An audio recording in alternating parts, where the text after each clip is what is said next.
ਅੱਜ ਗੱਲ ਕਰਾਂਗੇ ਕਰਤਾਰ ਸਿੰਘ ਸਰਾਭਾ ਦੇ ਜੀਵਨ ਬਾਰੇ। ਲੁਧਿਆਣਾ ਸ਼ਹਿਰ ਤੋਂ 25 ਕਿਲੋਮੀਟਰ ਦੀ ਵਿੱਥ ਉੱਤੇ ਲੁਧਿਆਣਾ ਰਾਏਕੋਟ ਸੜਕ ਉੱਤੇ ਸਥਿਤ ਪਿੰਡ ਸਰਾਭਾ ਹੈ। ਇਸ ਪਿੰਡ ਵਿੱਚ ਸਰਦਾਰ ਮੰਗਲ ਸਿੰਘ ਦੇ ਘਰ ਸਨ 1896 ਈਸਵੀ ਵਿੱਚ ਬਾਲਕ ਕਰਤਾਰ ਸਿੰਘ ਪੈਦਾ ਹੋਇਆ।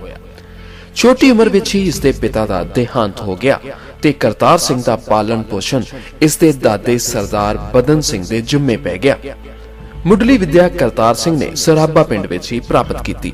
ਮਾਲਵਾ ਖਾਲਸਾ ਹਾਈ ਸਕੂਲ ਲੁਧਿਆਣਾ ਤੋਂ 8ਵੀਂ ਤੇ 1910 ਈਸਵੀ ਵਿੱਚ ਮਿਸ਼ਨ ਹਾਈ ਸਕੂਲ ਤੋਂ 10ਵੀਂ ਜਮਾਤ ਪਾਸ ਕੀਤੀ। 10ਵੀਂ ਪਾਸ ਕਰਕੇ ਕਰਤਾਰ ਸਿੰਘ ਆਪਣੇ ਚਾਚੇ ਵੀਰ ਸਿੰਘ ਕੋਲ ਉੜੀਸਾ ਕਟਕ ਸ਼ਹਿਰ ਵਿੱਚ, ਜਿੱਥੇ ਉਹ ਡਾਕਟਰ ਸਨ, ਚਲਾ ਗਿਆ। ਉਹ ਮਸਾਂ 1 ਸਾਲ ਹੀ ਆਪਣੇ ਚਾਚੇ ਪਾਸ ਠਹਿਰਿਆ। ਇਸ ਤੋਂ ਬਾਅਦ ਉਹ ਆਪਣੇ ਦਾਦੇ ਬਦਨ ਸਿੰਘ ਨੂੰ ਕਹਿ ਕੇ ਉਚੇਰੀ ਪੜ੍ਹਾਈ ਲਈ ਅਮਰੀਕਾ ਚਲਾ ਗਿਆ, ਜਿੱਥੇ ਉਸ ਨੂੰ ਬਰਕਲੇ ਯੂਨੀਵਰਸਿਟੀ ਸਨ ਫ੍ਰਾਂਸਿਸਕੋ ਵਿੱਚ ਦਾਖਲਾ ਮਿਲ ਗਿਆ। ਇਹ 1912 ਈਸਵੀ ਦੇ ਜਨਵਰੀ ਮਹੀਨੇ ਦੀ ਗੱਲ ਹੈ। ਠੀਕ ਇਸੇ ਸਮੇਂ ਅਮਰੀਕਾ ਤੇ ਕੈਨੇਡਾ ਵਿੱਚ, ਜਿੱਥੇ ਚੋਖੀ ਗਿਣਤੀ ਵਿੱਚ ਹਿੰਦੁਸਤਾਨੀ ਤੇ ਵਿਸ਼ੇਸ਼ ਕਰਕੇ ਸਿੱਖ ਪਹੁੰਚ ਚੁੱਕੇ ਸਨ, ਗਦਰ ਲਹਿਰ ਦਾ ਮੁੱਢ ਵੱਜ ਰਿਹਾ ਸੀ। ਇਨ੍ਹਾਂ ਦੇਸ਼ਾਂ ਵਿੱਚ ਮਜ਼ਦੂਰੀ ਕਰ ਰਹੇ ਭਾਰਤੀਆਂ ਨੂੰ 2 ਵੱਡੀਆਂ ਔਕੜਾਂ ਦਾ ਸਾਹਮਣਾ ਕਰਨਾ ਪੈ ਰਿਹਾ ਸੀ। ਇੱਕ ਇਹ ਕਿ ਅਮਰੀਕਾ ਤੇ ਕੈਨੇਡਾ ਦੀਆਂ ਸਰਕਾਰਾਂ ਇਹਨਾਂ ਨੂੰ ਆਪਣੇ ਨਾਗਰਿਕ ਨਹੀਂ ਬਣਾਉਣਾ ਚਾਹੁੰਦੀਆਂ ਸਨ, ਤੇ ਦੂਜਾ, ਉੱਥੋਂ ਦੇ ਮਜ਼ਦੂਰ ਇਹਨਾਂ ਨੂੰ ਪਸੰਦ ਨਹੀਂ ਕਰਦੇ ਸਨ। ਇਸ ਦਾ ਵੱਡਾ ਕਾਰਨ ਇਹ ਸੀ ਕਿ ਇਹ ਲੋਕ ਉੱਥੋਂ ਦੀਆਂ ਮਜ਼ਦੂਰ ਜਥੇਬੰਦੀਆਂ ਵਿੱਚ ਨਾ ਹੋਣ ਕਰਕੇ ਤੇ ਆਪਣੀ ਗਰੀਬੀ ਕਰਕੇ ਉਹਨਾਂ ਦੀਆਂ ਹੜਤਾਲਾਂ ਸਮੇਂ ਘੱਟ ਮਜ਼ਦੂਰੀ ਲੈ ਕੇ ਉਹਨਾਂ ਦੀ ਥਾਂ ਉੱਤੇ ਕੰਮ ਤੇ ਲੱਗ ਜਾਂਦੇ ਸਨ। ਦੂਜੀ ਔਕੜ ਤਾਂ ਇਹ ਲੋਕ ਸਹਿਨ ਕਰ ਲੈਂਦੇ ਜੇ ਉੱਥੋਂ ਦੀਆਂ ਸਰਕਾਰਾਂ ਇਹਨਾਂ ਨੂੰ ਉੱਥੋਂ ਦੇ ਨਾਗਰਿਕ ਬਣਾਉਣਾ ਮੰਨ ਲੈਂਦੀਆਂ।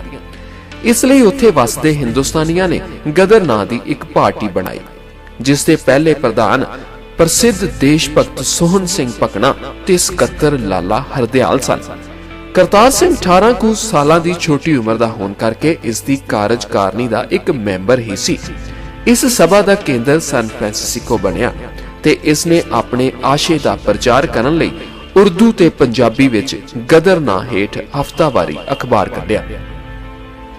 ਇਸ ਪਰਚੇ ਦੀ ਦਿਨੋਂ ਦਿਨ ਵੱਧਦੀ ਮੰਗ ਨੂੰ ਮੁੱਖ ਰੱਖ ਕੇ ਇਸ ਦੇ ਸੰਖੇਪ ਹਿੰਦੀ ਅਤੇ ਗੁਜਰਾਤੀ ਵਿੱਚ ਵੀ ਪ੍ਰਕਾਸ਼ਿਤ ਕੀਤੇ ਜਾਣ ਲੱਗੇ। ਇਸ ਅਖਬਾਰ ਨੂੰ ਲਿਖਣ ਤੇ ਪ੍ਰਕਾਸ਼ਿਤ ਕਰਨ ਵਾਲੀ ਕਮੇਟੀ ਦੇ ਮੁਖੀ ਲਾਲਾ ਹਰਦਿਆਲ, ਕਰਤਾਰ ਸਿੰਘ ਸਰਾਭਾ ਤੇ ਸ੍ਰੀ ਰਘੁਬੀਰ ਦਿਆਲ ਗੁਪਤਾ ਸਨ। ਇਹ ਅਖਬਾਰ ਛੇਤੀ ਹੀ ਅਮਰੀਕਾ, ਕੈਨੇਡਾ ਤੇ ਹੋਰ ਟਾਪੂਆਂ ਵਿੱਚ ਬਹੁਤ ਪ੍ਰਚਲਿਤ ਹੋ ਗਿਆ। ਕਰਤਾਰ ਸਿੰਘ ਇਸ ਅਖਬਾਰ ਦੀ ਜਿੰਦ ਜਾਨ ਸੀ। ਇਸ ਨੂੰ ਚਲਾਉਣ ਵਿੱਚ ਸਾਰਾ ਸਮਾਂ ਤੇ ਸ਼ਕਤੀ ਦੇਣ ਲਈ ਉਸਨੇ ਯੂਨੀਵਰਸਿਟੀ ਦੀ ਪੜ੍ਹਾਈ ਵਿਚਾਲੇ ਹੀ ਛੱਡ ਦਿੱਤੀ ਤੇ ਇਸ ਲਈ ਧਨ ਇਕੱਠਾ ਕਰਨ ਦਾ ਬੀੜਾ ਵੀ ਉਠਾਇਆ। ਇਸ ਸਭਾ ਦਾ ਮੁੱਖ ਉਦੇਸ਼ ਹਿੰਦੁਸਤਾਨ ਵਿੱਚ ਅੰਗਰੇਜ਼ ਰਾਜ ਦੇ ਵਿਰੁੱਧ ਹਥਿਆਰਬੰਦ ਵਿਦਰੋਹ ਕਰਕੇ ਇਸ ਦੀ ਸਫ ਵਲੇਟਣਾ ਸੀ। ਇਸ ਮੰਤਵ ਲਈ ਅਖਬਾਰ ਚਲਾਉਣ ਤੇ ਹਥਿਆਰ ਇਕੱਤਰ ਕਰਨ ਹਿੱਤ ਬਹੁਤ ਸਾਰੇ ਹਿੰਦੁਸਤਾਨੀਆਂ ਤੇ ਵਿਸ਼ੇਸ਼ ਕਰਕੇ ਸਿੱਖਾਂ ਨੇ ਅਮਰੀਕਾ ਤੇ ਕੈਨੇਡਾ ਵਿੱਚ ਆਪਣੀਆਂ ਜਾਇਦਾਦਾਂ ਦਾਅ ਉੱਤੇ ਲਾ ਦਿੱਤੀਆਂ। ਉਸ ਸਮੇਂ ਅੰਗਰੇਜ਼ਾਂ ਤੇ ਜਰਮਨਾਂ ਵਿਚਕਾਰ ਵੈਰ ਵਿਰੋਧ ਬਹੁਤ ਵੱਧ ਗਿਆ ਸੀ ਤੇ ਕਿਸੇ ਵੀ ਵਕਤ ਯੁੱਧ ਛਿੜ ਪੈਣ ਦੀ ਆਸ ਸੀ। ਗਦਰ ਲਹਿਰ ਦੇ ਆਗੂਆਂ ਨੇ ਵੈਰੀ ਦਾ ਵੈਰੀ ਮਿੱਤਰ ਦੇ ਨਿਯਮ ਅਨੁਸਾਰ ਅਮਰੀਕਾ ਵਿੱਚ ਜਰਮਨ ਰਾਜਦੂਤ ਤੱਕ ਪਹੁੰਚ ਕੀਤੀ, ਜਿੱਥੋਂ ਇਹਨਾਂ ਨੂੰ ਆਪਣੇ ਬੰਦੇ ਹਿੰਦੁਸਤਾਨ ਭੇਜ ਕੇ ਉੱਥੇ ਅੰਗਰੇਜ਼ੀ ਰਾਜ ਵਿਰੁੱਧ ਵਿਦਰੋਹ ਕਰਨ ਦੀ ਮੁਹਿੰਮ ਵਿੱਚ ਹਥਿਆਰਾਂ ਤੇ ਧਨ ਦੀ ਸਹਾਇਤਾ ਦਾ ਭਰੋਸਾ ਦਿੱਤਾ ਗਿਆ। ਗਦਰ ਪਾਰਟੀ ਨੇ ਬਹੁਤੇ ਨੌਜਵਾਨਾਂ ਨੂੰ ਹਥਿਆਰ ਚਲਾਉਣ ਤੇ ਹੋਰ ਸੈਨਿਕ ਸਿੱਖਿਆ ਲੈਣ ਦੀ ਵੀ ਪ੍ਰੇਰਨਾ ਦਿੱਤੀ।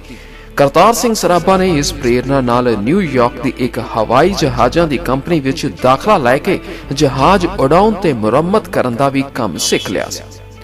5 ਜੁਲਾਈ 1914 ਨੂੰ ਜਦੋਂ ਪਹਿਲਾ ਵਿਸ਼ਵ ਯੁੱਧ ਛਿੜ ਪਿਆ, ਜਿਸ ਵਿੱਚ ਬਰਤਾਨੀਆ, ਫਰਾਂਸ ਤੇ ਰੂਸ, ਜਰਮਨੀ, ਆਸਟਰੀਆ ਤੇ ਹੰਗਰੀ ਵਿਰੁੱਧ ਕੁੱਦ ਪਏ ਸਨ, ਤਾਂ ਅਮਰੀਕਾ ਤੇ ਕੈਨੇਡਾ ਦੇ ਹਿੰਦੁਸਤਾਨੀਆਂ ਨੂੰ ਚਾਅ ਚੜ ਗਿਆ।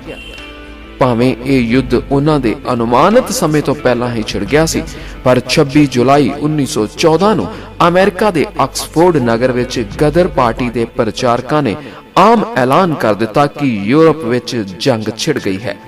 ਸਾਡੇ ਲਈ ਦੇਸ਼ ਪਰਤ ਕੇ ਫੌਜਾਂ ਨੂੰ ਵਿਗਾੜ ਕੇ ਨਾਲ ਲੈ ਕੇ ਬਗਾਵਤ ਕਰਨ ਦਾ ਸੁਨਹਿਰੀ ਮੌਕਾ ਪੈਦਾ ਹੋ ਗਿਆ ਹੈ।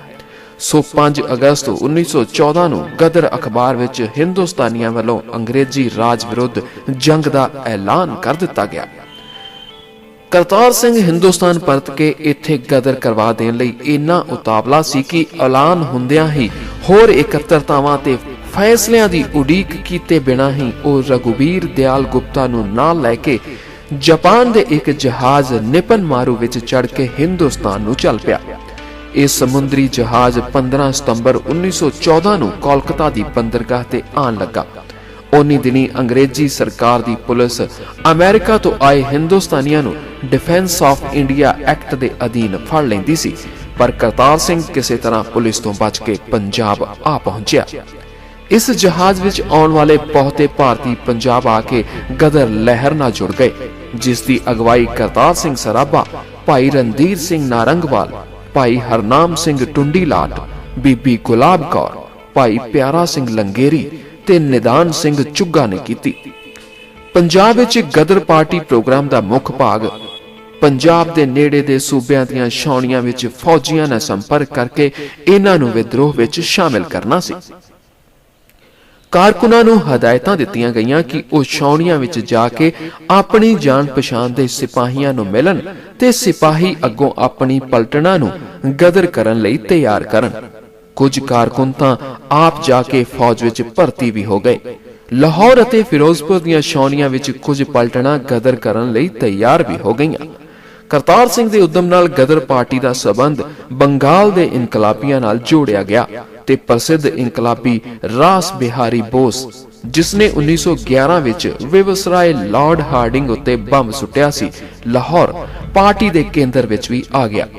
ਇਸ ਤਰ੍ਹਾਂ ਤਿਆਰੀਆਂ ਕਰਕੇ 21 ਫਰਵਰੀ 1915 ਦਾ ਦਿਨ ਮਿਆਂਮਾਰ ਤੇ ਫਿਰੋਜ਼ਪੁਰ ਛਾਉਣੀਆਂ ਦੇ ਮੈਗਜ਼ੀਨਾਂ ਉੱਤੇ ਹਮਲਾ ਕਰਨ ਲਈ ਮਿਥਿਆ ਗਿਆ, ਪਰ ਇਸ ਵੇਲੇ ਤੱਕ ਇਸ ਦੇ ਕੇਂਦਰ ਵਿੱਚ ਇੱਕ ਮੁਖਬਰ ਕਿਰਪਾਲ ਸਿੰਘ ਵੀ ਵੜ ਗਿਆ ਸੀ, ਜੋ ਕੇਂਦਰ ਦੇ ਕੰਮ ਤੇ ਸਲਾਹਾਂ ਦੀਆਂ ਖਬਰਾਂ ਖੂਫੀਆ ਪੁਲਿਸ ਨੂੰ ਪਹੁੰਚਾਉਂਦਾ ਸੀ। ਉਸਨੇ ਇਸ ਤਾਰੀਖ ਦੀ ਸੂਹ ਖੂਫੀਆ ਪੁਲਿਸ ਨੂੰ ਦਿੱਤੀ। ਉਧਰ ਪਾਰਟੀ ਦੇ ਕੇਂਦਰ ਨੂੰ ਵੀ ਇਸ ਦੀ ਸੂਹ ਦਾ ਪਤਾ ਲੱਗ ਗਿਆ ਤੇ ਇਹ ਤਾਰੀਖ ਅੱਗੇ ਪਾ ਦਿੱਤੀ ਗਈ। ਨਵੀਂ ਮਿਥੀ ਤਾਰੀਖ ਨੂੰ ਰਾਤ ਦੇ 9 ਵਜੇ ਕਰਤਾਰ ਸਿੰਘ ਸਰਾਭਾ ਦੀ ਕਮਾਨ ਹੇਠ ਕੁਝ ਗਦਰੀ ਤੇ ਭਾਈ ਰਣਧੀਰ ਸਿੰਘ ਦੇ ਜਥੇ ਦੇ 50-60 ਆਦਮੀ ਫਿਰੋਜ਼ਪੁਰ ਛਾਉਣੀ ਤੋਂ ਗੱਡੀ ਉਤਰ ਕੇ ਢੋਲਕੀ ਤੇ ਹਾਰਮੋਨੀਅਮ ਲੈ ਕੇ ਡੀਪੂ ਵੱਲ ਨੂੰ ਚੱਲ ਪਏ। ਉਹਨਾਂ ਨੇ ਕਿਰਪਾਲ ਸਿੰਘ ਸਿਪਾਹੀ ਨੂੰ, ਜਿਸ ਨੂੰ ਕਿ ਪਹਿਲਾਂ ਹੀ ਫੌਜ ਵਿੱਚੋਂ ਕੱਢ ਦਿੱਤਾ ਗਿਆ ਸੀ, ਬੈਰਕਾਂ ਵਿੱਚ ਭੇਜਿਆ, ਜਿੱਥੇ ਉਸ ਨੂੰ ਗ੍ਰਿਫਤਾਰ ਕਰ ਲਿਆ ਗਿਆ ਤੇ ਛਾਉਣੀ ਵਿੱਚੋਂ ਕੋਈ ਵੀ ਪਤਾ ਨਾ ਆਇਆ। ਗਦਰੀ ਸੂਰਮੇ ਸਾਰੀ ਰਾਤ ਉਡੀਕ ਕਰਕੇ ਮੁੜ ਗਏ। ਕਰਤਾਰ ਸਿੰਘ ਸਰਾਭਾ, ਹਰਨਾਮ ਸਿੰਘ ਟੁੰਡੀਲਾਟ ਤੇ ਜਗਤ ਸਿੰਘ ਸੁਰਸਿੰਘੀਆ ਰਾਤ ਨੂੰ ਗੱਡੀ ਚੜ੍ਹ ਕੇ ਲਾਇਲਪੁਰ ਚਲੇ ਗਏ। ਫਿਰ ਪੇਸ਼ਾਵਰ ਤੋਂ ਹੁੰਦੇ ਹੋਏ ਸਰਹੱਦੀ ਸਥਾਨ ਮਿਚਨੀ ਪਹੁੰਚ ਗਏ। ਉੱਥੇ ਜਾ ਕੇ ਉਹਨਾਂ ਨੂੰ ਪਤਾ ਲੱਗਾ ਕਿ ਲਾਹੌਰ ਤੋਂ ਨਸੇ ਕੁਝ ਮੁਸਲਮਾਨ ਵਿਦਿਆਰਥੀਆਂ ਨੂੰ ਕਾਬਲ ਦੀ ਹਕੂਮਤ ਨੇ ਕੈਦ ਕਰ ਲਿਆ ਹੈ। ਇਸ ਤੋਂ ਉਹਨਾਂ ਨੂੰ ਆਸ ਮੁਤਾਬਕ ਸਰਹੱਦ ਤੋਂ ਹੋਣ ਵਾਲੀ ਸਫਲਤਾ ਦੀ ਕੋਈ ਉਮੀਦ ਨਾ ਰਹੀ। ਕਈ ਗਦਰੀ ਹੌਸਲਾ ਛੱਡ ਗਏ। ਉਹਨਾਂ ਨੂੰ ਸੋਚ ਨਹੀਂ ਸੀ ਰਿਹਾ ਕਿ ਹੁਣ ਉਹ ਕਿਸ ਵੱਲ ਮੂੰਹ ਕਰਕੇ ਤੁਰਨ, ਜਦੋਂ ਅਚਾਨਕ ਉਹਨਾਂ ਵਿੱਚੋਂ ਇੱਕ ਨੇ ਗਦਰ ਦੀ ਗੂੰਜ ਦੀ ਇੱਕ ਕਵਿਤਾ ਪੜ੍ਹੀ, ਬਣੀ ਸਿਰ ਸ਼ੇਰਾਂ ਦੇ ਕੀ ਜਾਣਾ ਭੱਜ ਕੇ, ਤਾਂ ਫਿਰ ਉਹ ਪੰਜਾਬ ਨੂੰ ਮੁੜ ਗਏ। 2 ਮਾਰਚ ਨੂੰ ਉਹ ਸਰਗੋਦੇ ਦੀ ਬਾਰ ਦੇ ਚੱਕ ਨੰਬਰ 5 ਵਿੱਚ ਜਗਤ ਸਿੰਘ ਦੇ ਇੱਕ ਜਾਣ ਪਛਾਣ ਵਾਲੇ ਰਜਿੰਦਰ ਸਿੰਘ ਪੈਨਸ਼ਨੀਏ ਸਿਪਾਹੀ ਕੋਲ ਆ ਗਏ। ਰਜਿੰਦਰ ਸਿੰਘ ਨੇ ਜਗਤ ਸਿੰਘ ਸੁਰਸਿੰਘੀਆ ਨੂੰ ਗਦਰ ਵਾਸਤੇ ਬੰਦੂਕਾਂ ਦੇਣ ਦਾ ਲਾਰਾ ਲਾਇਆ ਹੋਇਆ ਸੀ। ਕਿਸੇ ਨੇ ਪੁਲਿਸ ਨੂੰ ਜਾ ਕੇ ਦੱਸਿਆ, ਮਕਾਨ ਦੇ ਵਿਹੜੇ ਵਿੱਚ ਬੈਠਾ ਕਰਤਾਰ ਸਿੰਘ ਆਪਣੇ ਪਾਸ ਜੁੜੇ ਲੋਕਾਂ ਨੂੰ ਗਦਰ ਦੀ ਗੂੰਜ ਪੜ੍ਹ ਕੇ ਸੁਣਾਉਣ ਲੱਗਾ ਹੋਇਆ ਸੀ ਕਿ ਇਹਨੇ ਨੂੰ ਪੁਲਿਸ ਨੇ ਆ ਕੇ ਤਿੰਨਾਂ ਨੂੰ ਗ੍ਰਿਫਤਾਰ ਕਰ ਲਿਆ। ਇਹਨਾਂ ਉੱਤੇ ਡਿਫੈਂਸ ਆਫ ਇੰਡੀਆ ਐਕਟ ਅਧੀਨ ਮੁਕੱਦਮਾ ਚਲਾਇਆ ਗਿਆ, ਜਿਸ ਦੀ ਸੁਣਵਾਈ ਲਾਹੌਰ ਸੈਂਟਰਲ ਜੇਲ੍ਹ ਵਿੱਚ ਹੋਈ। ਇਸ ਮੁਕੱਦਮੇ ਵਿੱਚ ਮੁਲਜ਼ਮਾਂ ਦੀ ਕੁੱਲ ਗਿਣਤੀ ਕਰਤਾਰ ਸਿੰਘ ਸਰਾਭਾ ਸਮੇਤ 82 ਸੀ, ਜਿਨ੍ਹਾਂ ਵਿੱਚ 17 ਨੂੰ ਭਗੌੜੇ ਕਰਾਰ ਦੇ ਦਿੱਤਾ ਗਿਆ। ਇਹ ਮੁਕੱਦਮਾ 26 ਅਪ੍ਰੈਲ 1915 ਤੋਂ ਸ਼ੁਰੂ ਹੋ ਕੇ 13 ਸਤੰਬਰ 1915 ਨੂੰ ਸਮਾਪਤ ਹੋਇਆ। ਇਹਨਾਂ ਵਿੱਚੋਂ ਕਰਤਾਰ ਸਿੰਘ ਸਰਾਭਾ, ਜਗਤ ਸਿੰਘ ਸੁਰਸਿੰਘੀਆ ਸਣੇ 24 ਦੇਸ਼ ਭਗਤਾਂ ਨੂੰ ਫਾਂਸੀ ਦੀ ਸਜ਼ਾ ਸੁਣਾਈ ਗਈ, ਪਰ ਵਿਵਸਰਾਏ ਨੇ 17 ਦੇਸ਼ ਭਗਤਾਂ ਦੀ ਸਜ਼ਾ ਘਟਾ ਕੇ ਉਮਰ ਕੈਦ ਕਰ ਦਿੱਤੀ। ਕਰਤਾਰ ਸਿੰਘ ਸਰਾਭਾ, ਜਗਤ ਸਿੰਘ ਸੁਰਸਿੰਘੀਆ ਤੇ 5 ਹੋਰਨਾਂ ਨੂੰ 16 ਨਵੰਬਰ 1915 ਦੇ ਦਿਨ ਲਾਹੌਰ ਸੈਂਟਰਲ ਜੇਲ੍ਹ ਵਿੱਚ ਹੀ ਫਾਂਸੀ ਦੇ ਦਿੱਤੀ ਗਈ। ਕਰਤਾਰ ਸਿੰਘ ਨੇ 13 ਸਤੰਬਰ ਨੂੰ ਫਾਂਸੀ ਦੀ ਸਜ਼ਾ ਸੁਣ ਕੇ ਜੱਜਾਂ ਦਾ ਧੰਨਵਾਦ ਕੀਤਾ ਤੇ ਕਿਹਾ, ਮੈਂ ਫਿਰ ਪੈਦਾ ਹੋ ਕੇ ਹਿੰਦੁਸਤਾਨ ਦੀ ਆਜ਼ਾਦੀ ਲਈ ਲੜਾਂਗਾ।